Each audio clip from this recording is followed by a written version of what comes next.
I'm good at talking about experiencing the grace of God. I'm not eloquent. I'm good at connecting with people about talking about the grace of God. Why?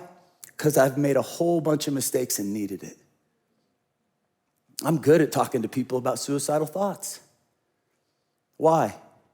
Because I've had them. I'm good at feeling people's pain, and I used to not be. I used to be very just rough around the edges. And people would complain about life, and all I could think of was like, man up. Like I had no empathy. But see, now I've been through some things. You've been through some things. And it changes us. And now I can feel your pain in a way that I never used to be able to because I've been through some things, right? Ask anyone who I'm close to. Ask my family and my close friends. I am a ferocious protector of the people I love.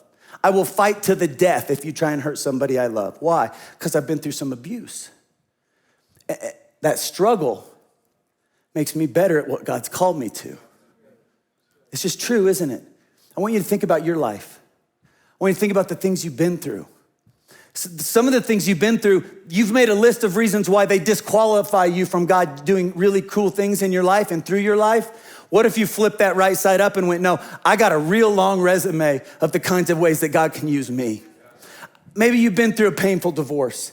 And in your mind, you went, God can't use me because I've been through something like that. What if you flipped that around and went, no, I know what it feels like to go through a painful divorce. So I'm going to go into my world and find somebody who's struggling with a painful divorce. And I'm going to show them the love of God because I know how bad it hurts.